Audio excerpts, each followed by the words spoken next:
Certain individuals are sticking to the plan. And we're in chapter 8. That was Warren Zevon. And this is It's a Mistake. From the beginning, things went pretty badly for the ground assault. Most Karoslings didn't like their world being trashed. Many of them used to have relatives, friends, or business colleagues in cities that were now smoldering holes. They fought the humans as one wherever they landed. Thousands of Earthlings were killed as they disembarked from their sleek ships. The massacres made Normandy seem like a mere skirmish. But with their drones turning the space theater into conquest, more and more humans landed with such heavy cover fire they began to get through. Rampaging into houses, businesses, barns, and anything else that afforded cover, they began to gain ground. Humans sent soldiers dressed in camouflage into heavily fortified areas. They carried bottled water and neutron bombs that could now fit into small backpacks.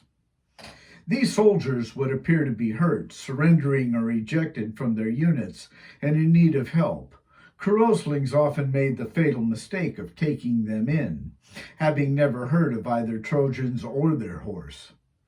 Once among the alien ranks, the backpack exploded, releasing many more high-energy neutrons than organic life is supposed to absorb, from the 1 kiloton bomb within it.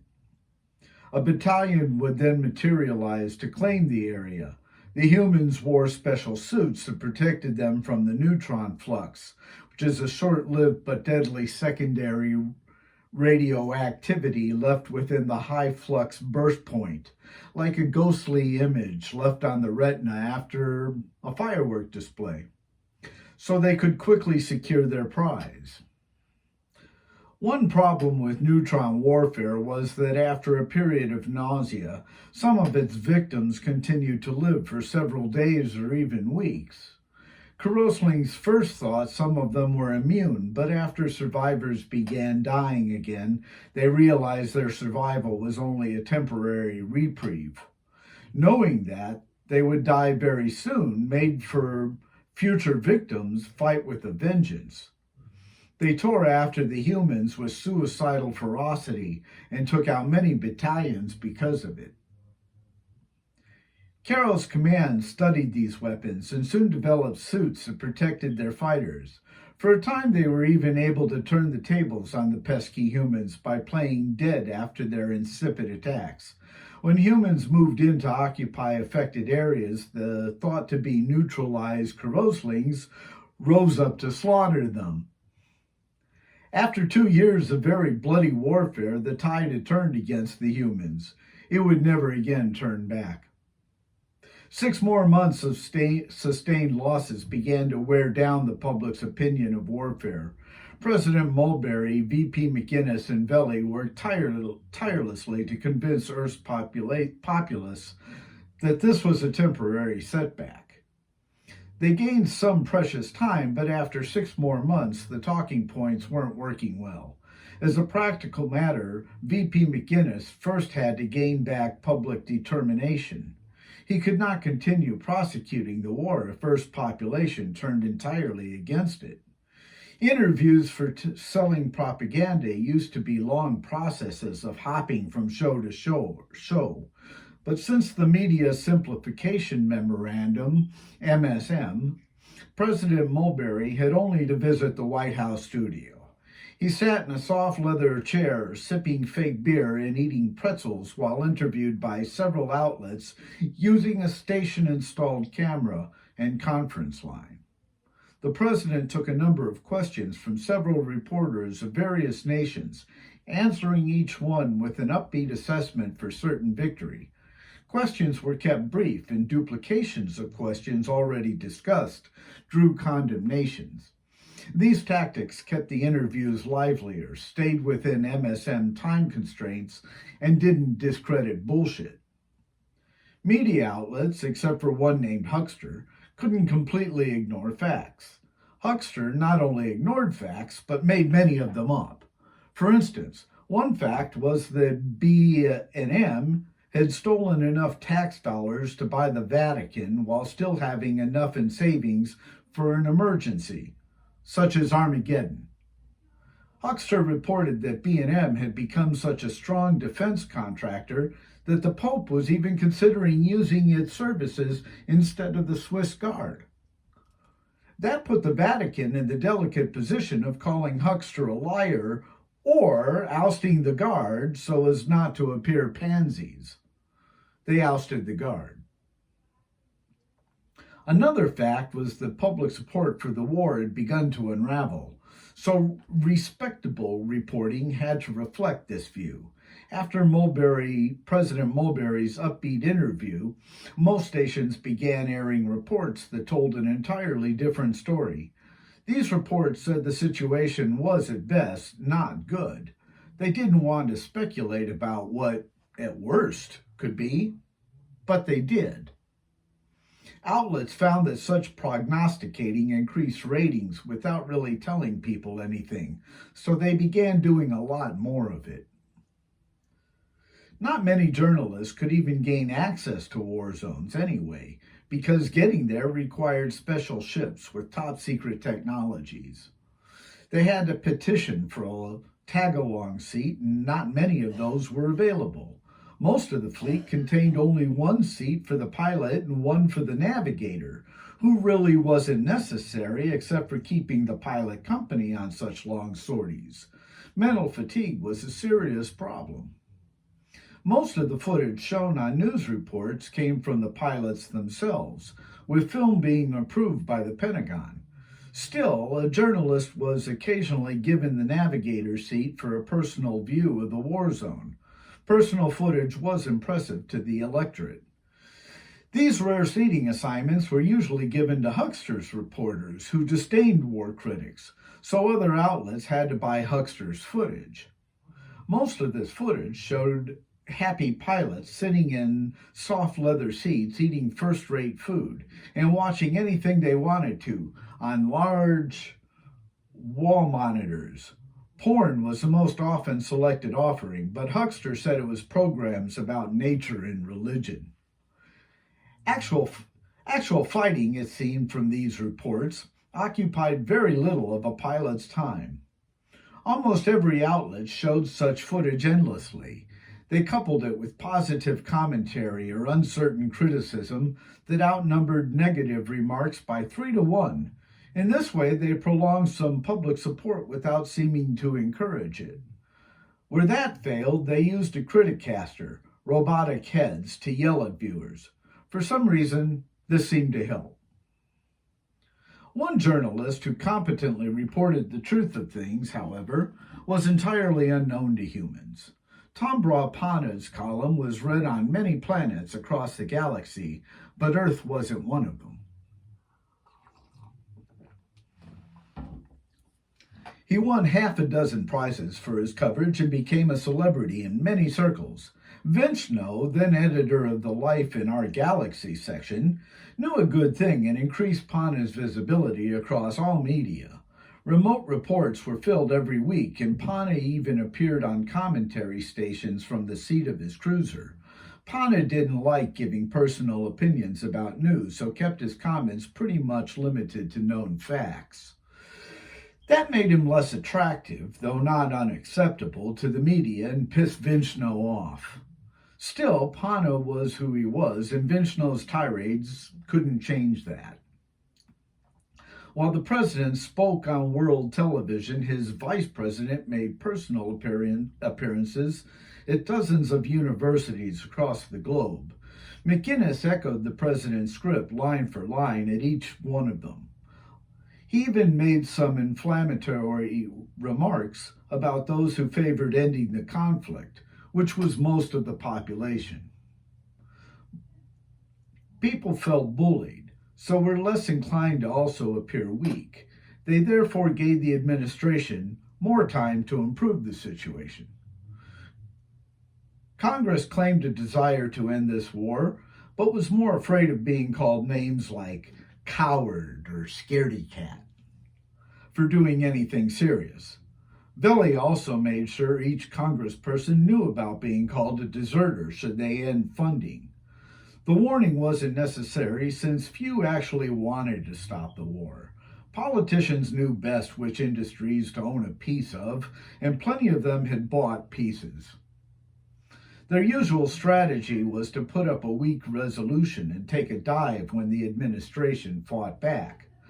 The world's population complained and support continued to fall, but most of the politicians believed they were fooling everyone.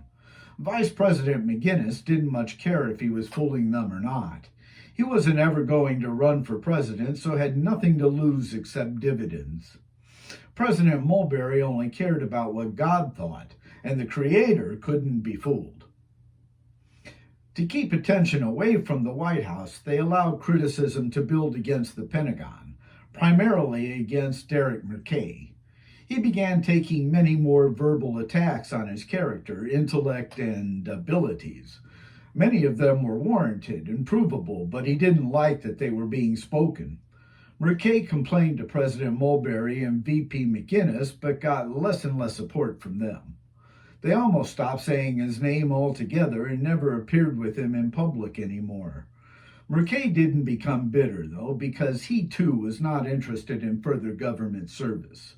Becoming richer kept his anger down.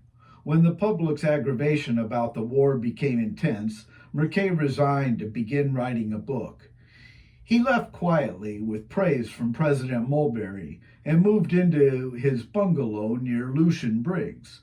Briggs was getting pretty old by then and no longer in the best of health. He couldn't go further than his beachside porch, and the damp air increased his arthritic pain. McGuinness still relied upon him for political advice, however, and Briggs freely gave it. His need to control power and some damn fine drugs kept him alive. Earth had now been at war over 4 years, yet they were nowhere near breaking the Karoslings. In fact, it seemed more like the Karoslings would break them. Many in the galaxy, most notably in the Galactic Council, gave Earthlings credit for having stayed in the fight so long. By all rights, they should have been annihilated almost 4 years ago. They could only account for this stamina by pointing to Karosling incompetence and sense of naivete. Karos had always believed this could all be cleared up if they could only communicate with the invaders. Channels were open, but Earth wouldn't respond. Several times Karos appealed to the Galactic Council. Karos always received a pleasant reply that their request was being considered.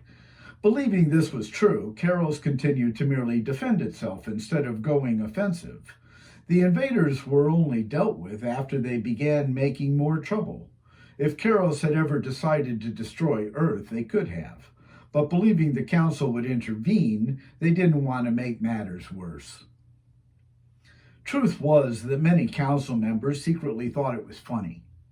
Karos had never been a favorite world of theirs, having a reputation for stealing business secrets, and they wanted to see just how strong these new beings were.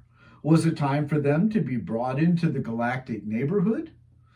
Watching their behavior and strength in this war was an interesting tool for determining that answer. Eventually, however, everyone gets tired of being put on hold. After another year of beating back the stubborn invaders, Karos decided not to wait any longer. A delegation of 2 ships snuck through the invaders' blockade of their planet by folding space before leaving their own atmosphere. This was a risky thing to do, but Karos's government decided there was little choice. Their 2 best pilots, carrying 4 delegates each, moved across an empty night sky. When near its upper ceiling, they each touched a button. Space folded in upon itself, and the ships were skillfully delivered into orbit around Kalam, homeworld of the Council. The pilots badly wanted to inform command they had arrived safely, but could not risk exposure. The pilots could have parked anywhere, but chose spaces close to the buildings marked for visitors who could not tolerate the Kalam sun. It blazed intensely, even during winter months, so it could be a health hazard for beings with fair skin. All 10 of them crossed a huge gleaming portico into a vast rotunda. Above them floated an impressive 3D image of our solar system within the great dome ceiling. Every planet represented by this council spun in its proper place, orbiting its proper sun. They strode up to the reception desk and told the guard, "We demand time with the council lord." Lord Barrett had always been sympathetic to their cause. He granted them an audience and listened as they pleaded their case for intervention. The Lord agreed to take it up when members returned from equinox break. Karos's delegation cursed their timing. Why hadn't they paid attention to the council calendar? They muttered all the way back to their ship, where they found citations for illegal parking. Other beings laughed as the delegation kicked at the air, waved their fists at the buildings, and cursed some more. After calming down, they went looking for a hotel. They found one with surprisingly good rates near the ocean. The hotel even had private beach access. It was a particularly beautiful, serene beach at that, and the delegation wound up enjoying the week immensely. After so many years of war, they badly needed some serenity. In fact, they were having such a good time that they almost forgot to appear when council resumed sitting. They put together their presentation in a rush and made off for council's forum. 3 of the 10 Karoslings made their presentation. They showed pictures of the devastation wreaked upon their world. They provided detailed reports about the cities and areas now closed due to high radiation. They told of countless lives affected by sorrow and grief. They proved financial ruin caused by this war. They demonstrated how Karos had not caused or asked for this war between worlds. Their patrol had only wanted to return some trash and deliver a fine. The council deliberated for an entire day. Lord Barrett privately met with many of them, sharing very private photographs with some during the afternoon and early evening. Finally, an early morning vote unanimously called for ending this mess. 3 very large ships bearing the Galactic Council insignia appeared in Earth's skies 2 days later. They looked nothing like Karosling ships, being very long, cylindrical, and skinned in a sexy grayish silver metal. Most humans knew right away these were new visitors. The largest of these ships hovered directly over the White House. A soft but firm voice boomed down a single word: "Enough!"